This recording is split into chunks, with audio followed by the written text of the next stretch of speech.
Anna Ekborg, welcome to the show. Thank you. So we're at the Norwegian Showcase Festival Folkelarm, and you played your first concert last night. Yeah.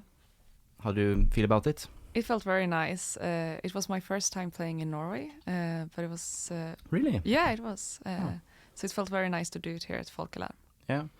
I felt like I met you here last year, but I think maybe it was at that other Showcase Festival. Yeah, at Nordic Folk Alliance. Yeah. Yeah. But I've never been at Folkelarm, so... No. How do you like it so far? I love it. It's very nice. Yeah. Yeah. How do you find these showcase events in general? I like them. I think it's nice to meet people in the business and also see other artists. It was my first showcase as a solo artist. I've been doing some showcases with Northern Resonance. So of course it's a bit different when you do it you by don't yourself. you have your friends to hide behind. Yeah, like, you don't have the band, so like... maybe it's in a way actually better because it forces you to actually talk to Yeah, people. yeah, that's actually quite a challenge, but it's good. And also yesterday at the sound check, I was a bit nervous, and then you don't have the band to talk to. You're all by yourself, sitting there backstage, just waiting to play. Sure. Yeah. And that's part of the theme that I wanted to talk to you about because, I mean, you've just released an album called Solo. Yeah. That I think is very nice. Thank you. So I really want to talk about that album and about releasing a solo album in the Swedish folk scene. Yeah. In this environment. Yeah.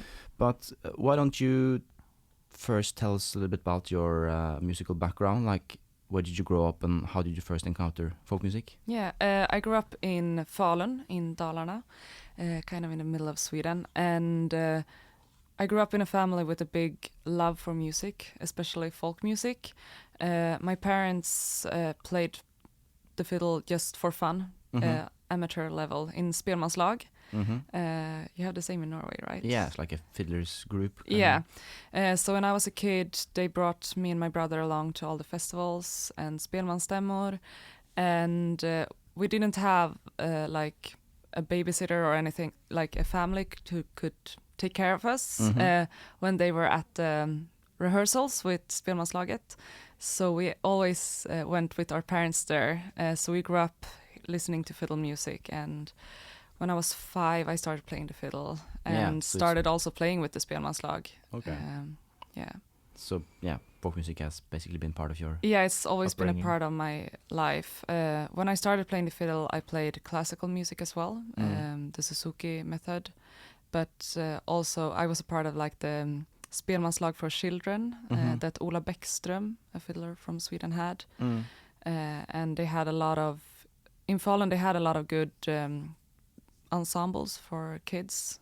So I'm very lucky to be like that. I grew up in a region that had like such a rich folk music tradition. Yeah, because that's really important, isn't it? Yeah. Like to be surrounded by other people. Yeah, and definitely. especially other people your age can be very important. I didn't have so many. I had most of the people I played with at home was a couple of years older than me. So when I was a teenager, I didn't have a lot of people my age playing. I was like, when I was in high school, I was like too young to be a part of the bigger ensembles. Okay.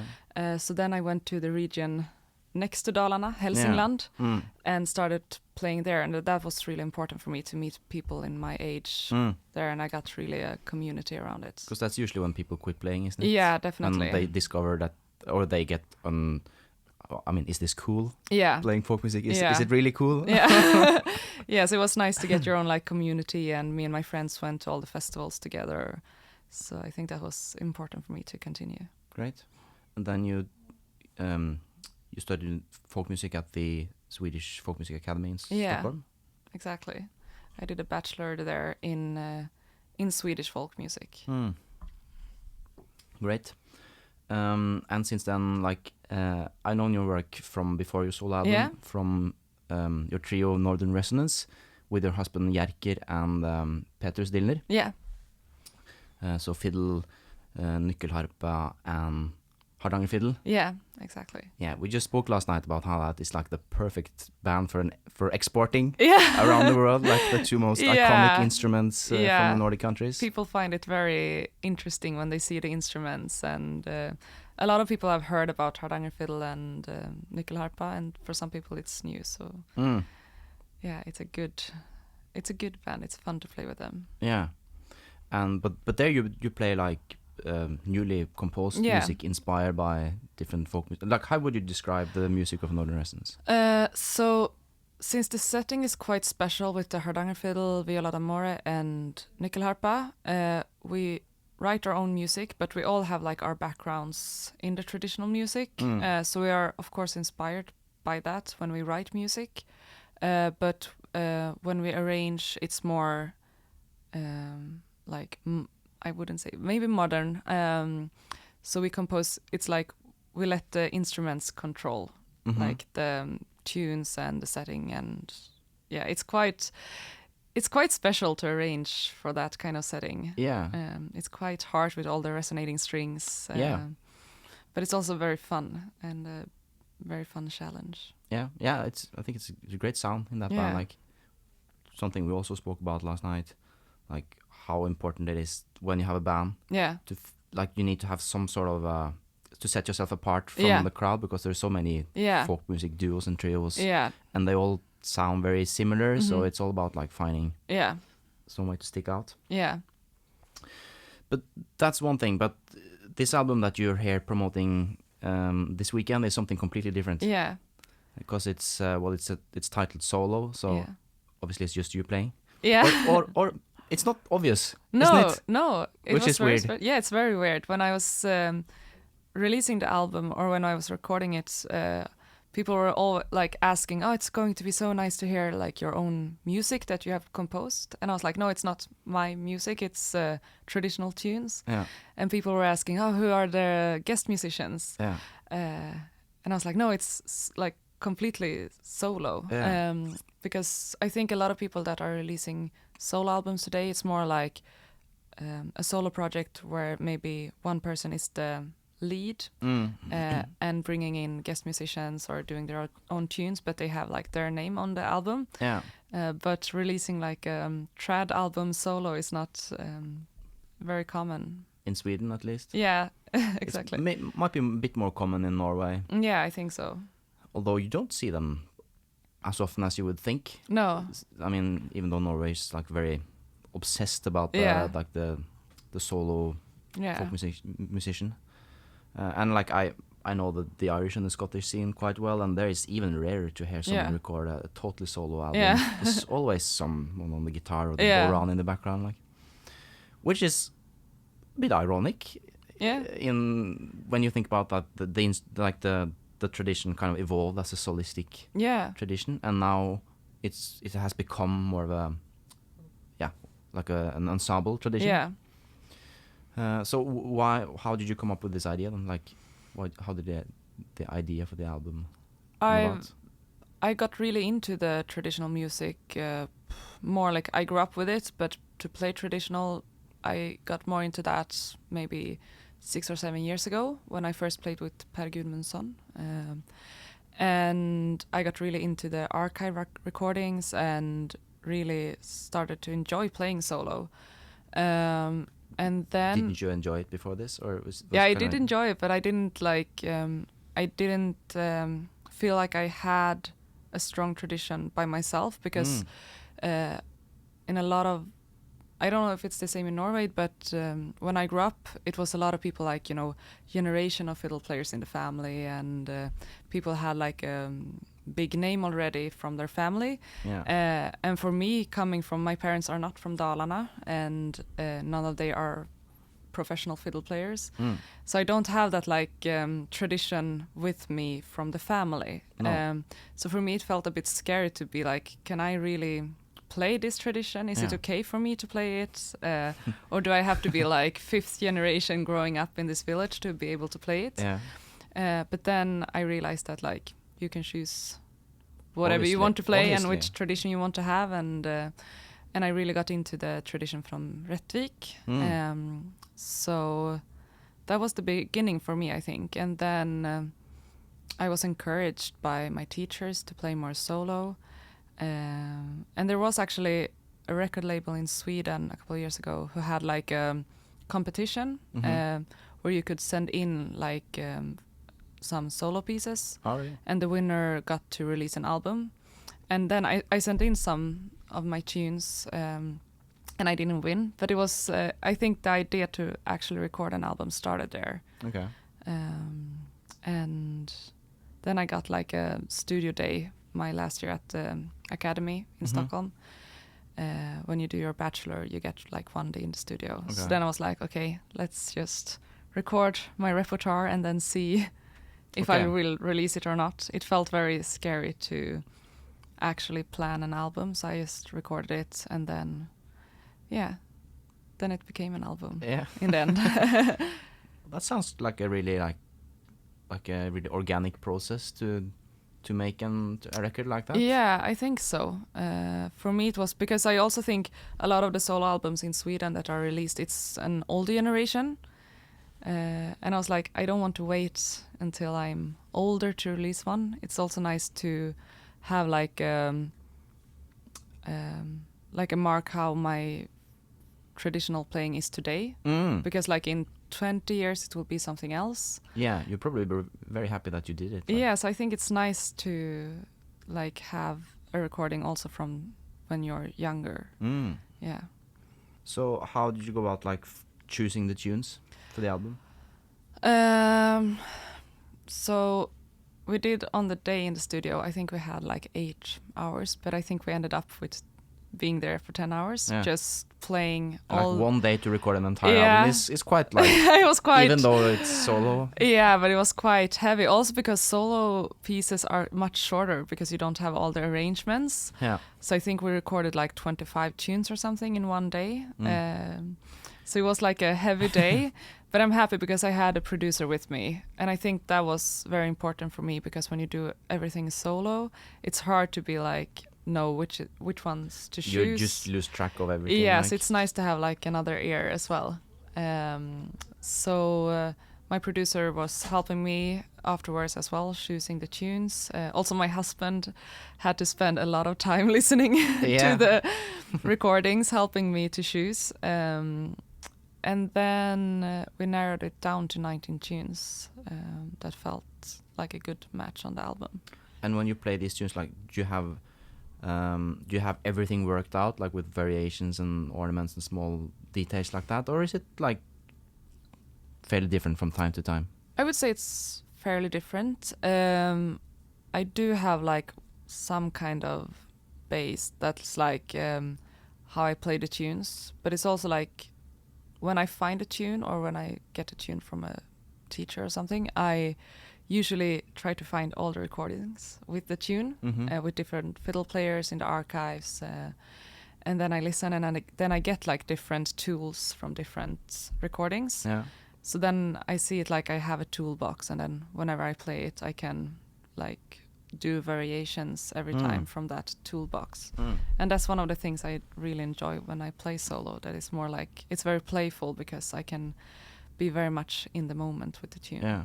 I just know it's easy to sometimes lose that playfulness when you record. Yeah. People get scared that they might mess up or do something wrong, so they plan everything meticulously. Yeah. And then you risk losing some of the fun. Yeah, there was actually one tune on the album, and in the end I did like an ornament that I played it wrongly, I think. But then my producer was like, yeah, but we should do that take, because usually that's the thing that you, when you listen back to it, really enjoy. Yeah. And he was, it's weird, he was right, because now like I do that ornament because I really like, oh, this was nice, I should do this more often. Like whenever I record something, I it's just how my brain works. I get obsessed with the small details. I can't see the big picture. So I have to like make that better and that better. And then I do like a quadrillion more takes. And then, okay, this is the take. Like everything is perfect. And then like when you compare to the first take, it just sounds like shit. It's weird how it works. Yeah, it's really weird. But I think it's nice when you get those like in the moments, spontaneous recordings. So so you recorded and like released this album And then, what now? Like, I wasn't sure, like, when I recorded it, I was like, is anyone going to be interested in listening to like solo fiddle? Yeah, because it's so like unusual in one way. So I was like, people don't want to hear solo fiddle. do you listen to solo recordings? Yeah, I love it. I listen a lot to it. So in the beginning I was like, am I even going to release this? And I was very scared about like, how will the response be? Will people think that I'm too young and I don't know the tradition well enough to be able to do this? So it was really scary. But then when I released it, I got a great response from it. And it was really nice. And it's been some people that are interested in booking solo gigs, which is very nice. So it's been... I'm very glad that I released it, and it's been a great experience. Yeah, it was nice hearing your concert last night. Thank you. It's a different vibe at the solo concert for everyone, definitely. for the audience and for the player. And like, what's the biggest differences for you as a musician? I think it's... that's a good question. Definitely that it feels more personal in one way, because it's very like you expose your like musical voice in a different way than I do when I play with the band, because then it's more like the band's sound together. That's interesting. Yeah. And also I struggled very much with stage fright before. Before this album, or like? Yeah, before this album. Oh, really? I was like, I didn't enjoy being on stage at all. I hated it. I wouldn't have guessed. Yeah. But then actually when I did my first solo concert a couple of years back, like a whole concert, it went away. So I think I just had to like face the fear being alone on stage. And I've learned how to cope with it. Like yesterday I was quite nervous. And then I know it's going to take maybe 2 or 3 tunes before I get like warm and feel... like safe on stage. I mean, I've always like been impressed by the musicians in the Norwegian scene, because they all seem to be able to do solo shows whenever. Like, as I told you, like I've grown up in a different musical world before I entered the folk music community. So I still have a hard time playing solo. Even the difference between a duo and a solo is so big, like, because you have no one to like look at on stage, like, I think that's the hardest thing. I usually just close my eyes, and before I was like, is this boring that I'm just like closing? Is people thinking that I'm like too like in the zone, like not opening up for the audience? But I think I've been like, okay, but I can still like close my eyes and still be open to the audience. Also, I think it's nice when I play solo with like talking with the audience and presenting the tunes. Then I can be more personal there. It's a different dynamic than if there's 2 of you. You need to have like some kind of banter or like dynamic between you usually. Exactly. So do you have more solo gigs coming up? I'm obviously after this weekend, like, hopefully, you'll have your schedule filled. I'm going to play a showcase at Folk Alliance in Kansas City. Oh, really? Yeah. Great. So we're doing both with Northern Resonance a showcase, and then I'm doing a solo showcase. Nice. So that's the next thing. But then I don't have so many solo gigs booked at the moment. No. Yeah. That'll change, I'm sure. Yeah, hopefully. So, I mean, you've basically been making a living as a musician for a while now. And since we're at the Showcase Festival and everything, like, do you have any advice or thoughts about, like, what's the key to, like, making it work? Because, like, as we know, the playing is only a small part of it, or at least. For me, it's been I really like the like business side of it. I really like I have in where I live. Most people don't. Yeah, but I think it's quite fun actually. And I really like being like your own employee. deciding when I want to work. That's a nice feeling for sure. But I think it's a lot about the structure. downside is you work all the time, though. Huh? The problem is you work all the time usually. Yeah, but I'm trying to also. I think it's good because my husband is not a musician full time. No. And I think for me that's good because sometimes he can be like, okay, but maybe you don't have to work tonight. Yeah. Or like maybe you can take the weekend off when Yeah. I'm home. So I think that's very healthy for me to have people around me being like, you don't have to work all the time. Yeah, just reminding you that there's actually a world outside work or outside music even. Yeah, so I think it's important. For me, it's been important to have structure, to be like, get a lot of things done during the days when I'm not on tour. And then trying to also Are you very organized with your time? Yeah, I would say that I am. Good at making lists. Yeah, okay. That has really helped me making a lot of lists. Do you use like pen and paper? Or Actually I do. No apps? I have some apps, but mostly pen and paper. I think it's nice when you like can when cross you do out it. Cross out a task. It's that's a nice feeling. Sure. Yeah, but otherwise, I think for me it's been important to really have projects that I love. Like not trying to create music that I think that other people want to hear, but to do music that I want to play. Because I think that's like when you do that, then people are also enjoying it more. What about like how? Do you have any thoughts about what's the best way of like getting attention for or like gigs or opportunities? I think it's a lot about. It's the cliche, finding your thing that you want to do. For example, with Northern Resonance, it was just an idea that struck me that, no one has done this setting before. And then we started doing it. And then since we love playing together, it just kind of, it's easy to sell it when you really like what you're doing. And also I think it's very important to have like a good press kit, like good photos, good videos. Yeah, you guys have really always have good photos. Thank you. Because it's also, I really think it's important with the visual thing, like what you see when you like trying to sell something is also should reflect like the music that you play. Yeah. So I think it's important to whether it's like ensemble or if it's a solo project, to be like really think about the whole concepts of what you're doing. Yeah. What's your relationship with social media? Is that something? I try to be good at it. Whatever that means. Yeah, whatever that means. I think it's hard, but I'm very bad at like being. I'm always like, I should have filmed this or took a picture there or something. But I'm trying to get better. Yeah. Yeah. But that's also about balance, isn't it? Like, like can get a bit obsessive. Yeah, definitely.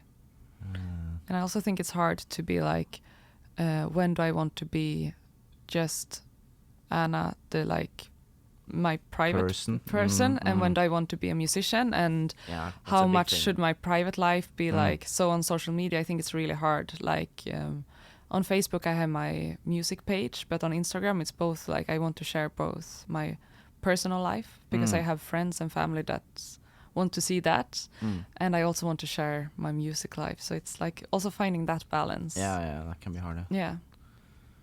And sometimes you kind of know intuitively that sometimes you get more attention if you share a bit more of your personality. And so. Yeah, and I also think it's nice to have like a close relationship with the people that listen to your music. I started sending out newsletters now, and I really enjoy that because it's more like, it's a more relaxed thing that you can just talk to the people that enjoy your music and get more of a personal connection with them. Sure. But back to your solo album and your playing style. I'm curious, like, when it comes to kind of developing your own style as a traditional musician. Yeah. I mean, what are your thoughts about, like, obviously you want to respect the tradition and be seen as an authority in a way, possibly in that tradition, but you also, I suppose, you want to put your own spin on it in a way. Like, how do you balance those two? For me, it's been, a lot like listening to old archive recordings and really getting into the music, so I can feel like if I do know how the old fiddle players played it, then I can choose what things I like from that, and then I can be like secure in that I know the tradition, and then I can do it in my way, and like do my interpretation on it. But I think it's important to also have the core that I know, like I know how this sounded when the older generation played it. But it's a living tradition, I think, and I think it's important to... What does that mean? I think it's important that you don't just see traditional music as something that should be only in the archives, and that's the way how it's always sounded, because they have also done their interpretation. Sure. So I think it's important to be like respectful for the tradition, but also to like get the tradition going and keep on developing it. Because I mean, when I listen, for example, at old fiddle players, their lifestyle back then, it's very different from my lifestyle today. It's like I don't have the same... like when they play, a lot of people worked with their hands a lot, were farmers, and so their like hands are completely different from mine. So I can't play in the same way as them, because their way of playing their fingers, it's different from my way of playing and my fingers, because I don't have the same hands. Like some people, like I'm not saying that I agree, but some people argue that if you study music too much or too hard or too, I don't know, classically, you might not be able to play the folk music tradition of the Nordic countries as it was intended. Sort of, you know what I mean? Yeah. Is there something to that, or is that... I think that's so hard. I think it's up to every person and every person who listen to it. I mean, you can go to a concert and love the music if you hear someone who has that, like, has been studying a lot and loving it, or you hate it. I think it's a personal thing. Yeah.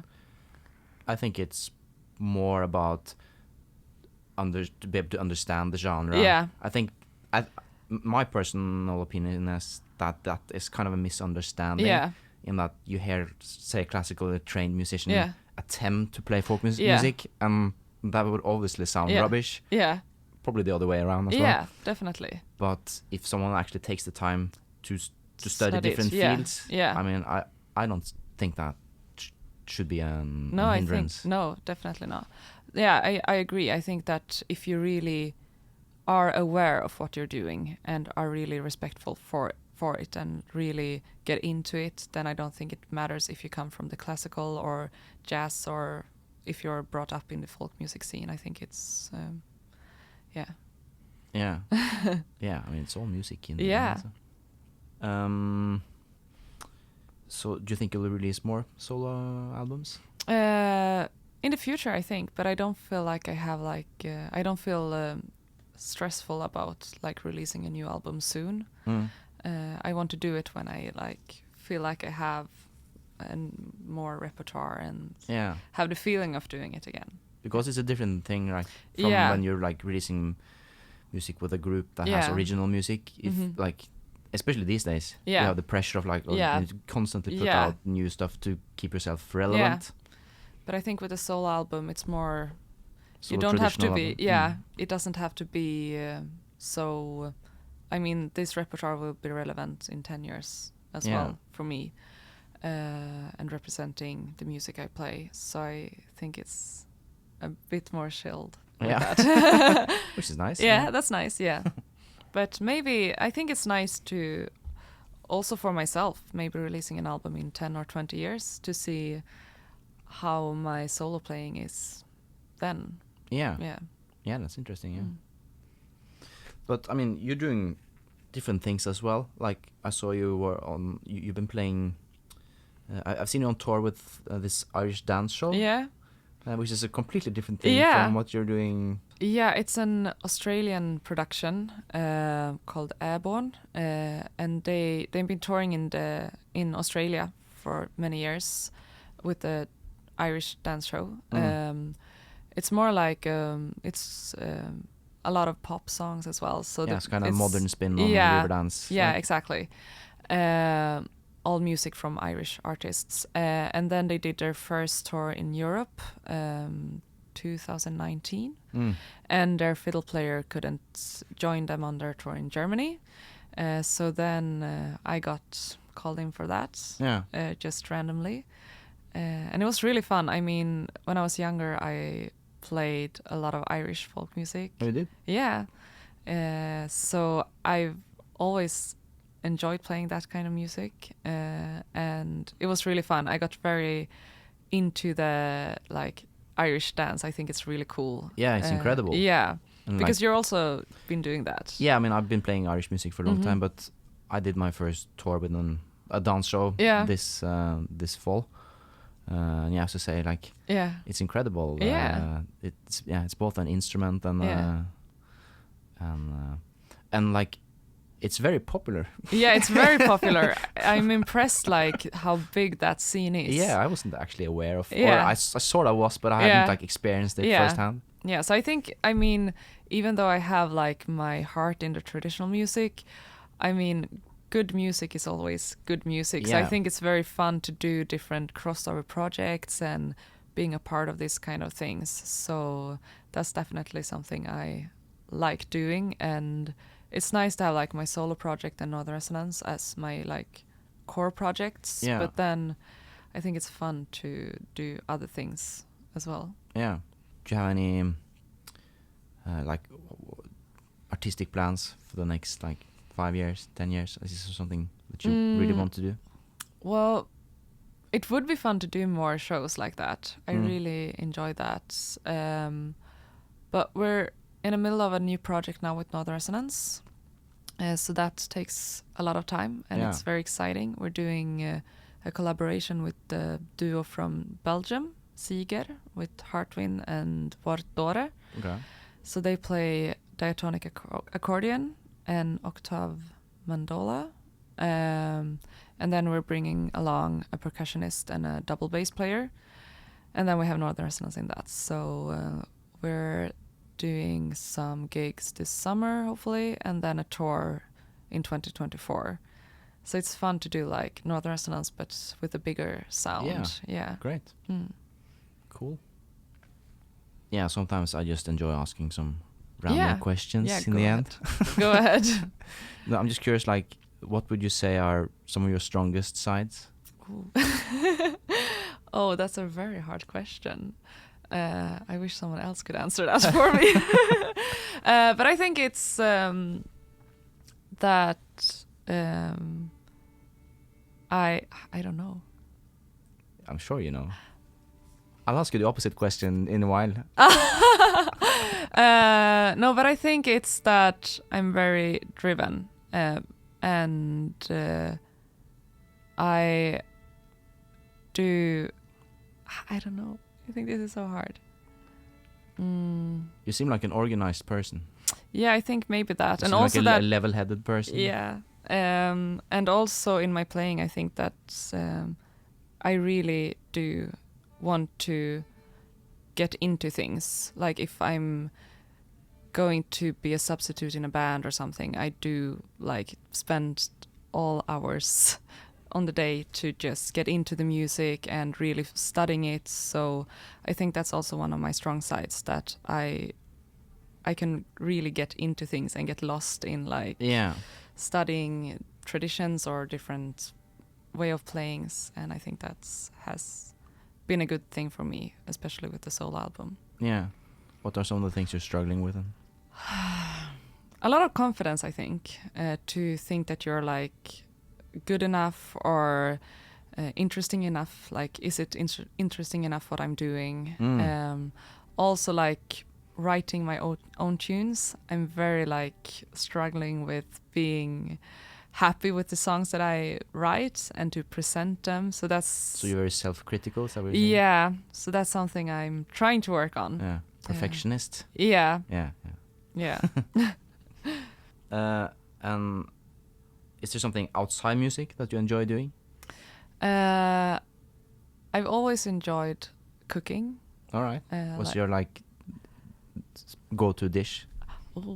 I don't know, many different dishes. My dad cooked a lot when we were kids, so he had a lot of great recipes. Okay, like Swedish food or? Both. A lot of like French food. Oh, French food. Yeah, Very but nice. like different. He had like a cookbook from a guy named Carl Butler, and like those recipes are so good. Right. So yeah, I really enjoy cooking when I like get home, just be in the kitchen listening to good music and cooking. Also being outside, like in the forest, is something I really enjoy. And we're also like, for the past year, me and my husband has been renovating a house. Yeah, and we're I know a going thing to, or two about that. Yeah. So we're actually moving like an old timber house. Is it called that in English? Yeah. That's very fashionable these days, isn't it? Yeah. And in Sweden there are a lot of like houses that no one lives in. So Yeah, they like take them down and then you move it to another place. So we're going to do that in the end of the summer. So that's also... Yeah, so it's actually like a house made of logs that Yeah. you're just literally taking apart and you're putting up somewhere else. Yeah. So that's also like I've always liked like renovating and buildings and things like that. Yeah. So that's also something. Yeah, that can be hard for perfectionists. Like Yeah. the renovation projects. There's so many small Yeah, details. and it's so like, hard to obsess do over. the decisions how to do it. But yeah, tell me about it. yeah. All right. Well, that's a good place to end. Like. Yeah. But thanks for taking the time to talk to me. Thank you for having me. And it would be nice if you could play us a tune in the end. Is that possible? Yeah, definitely. What would you like to play? I have a polska. It's a lot of polskas on my solo album. I think it's 19 tunes on my solo album. 15 are polskas or something like that. Great. It's very popular in Rättvik. So it's a polska from Rättvik.